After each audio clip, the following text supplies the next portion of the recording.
Here's what's coming up next on the Holo Movement Purpose Lab. Hi, my name is Zenka Caro. I'm founder of LightNet, and my mission is to remove the word impossible from your mind. I am here today with Dr. James Hardt. He is a pioneering research scientist who founded the BioCybernaut Institute, widely recognized as the world's leader in neurofeedback and brainwave training.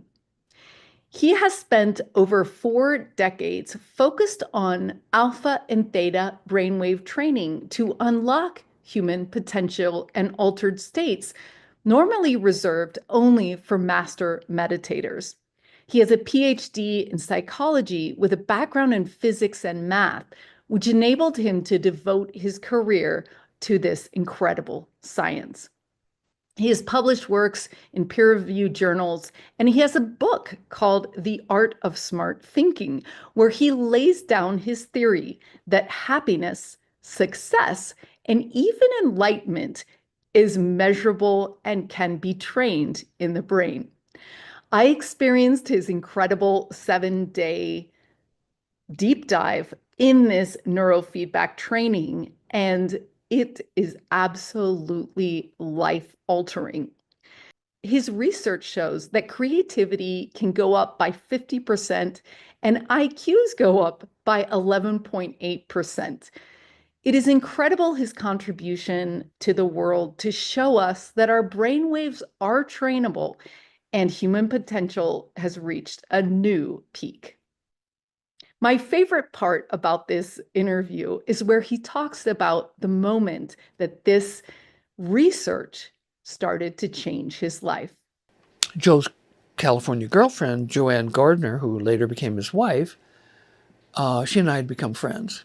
She worked in the lab. I went to her office and I said, Joanne, would you take me downstairs and hook me up so I could play? She goes, oh, sure, okay. So she did that. Didn't start the polygraph because no reason to waste paper and, ink runs out, paper runs out. So she just turned on the computer so that I could have the feedback, the audio, and then the every 2-minute digital score. One score from middle of the back of my head, middle on occipital. And then she left. She went upstairs. She got involved in her work, and she forgot I was there. Now, the Human Subjects Committee, of course, wouldn't have been too pleased to know about this, but it was the turning point in my life. Later, lunchtime came, and she went out to lunch with 9 other members of the lab crew to a 12-course Chinese lunch. And in course 11, she goes, oh my God. And she remembered there was somebody in the chamber. So they all piled back into Paul Gorman's VW camper van, hurtled across town, ran up to the building, ripped open the door of my chamber, and interrupted the later stages of a life-transforming adventure. I went in there as a Protestant fundamentalist physics major, Mr. Science Guy. Well, I had out-of-body experience. I was ego disintegration. I was flying around the universe, meeting up with discorporate entities.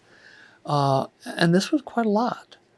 And I was exploring states of bliss that were, unimaginable and unspeakable. There weren't language.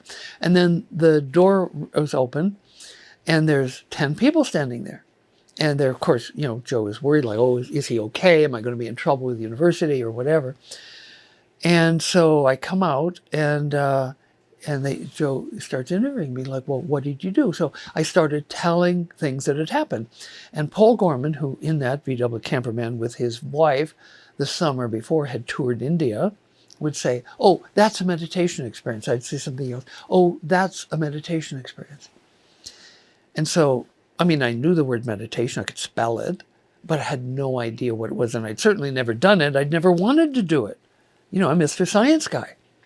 So I was so high that for 3 days I walked around and my feet didn't touch the ground. I was still out of body.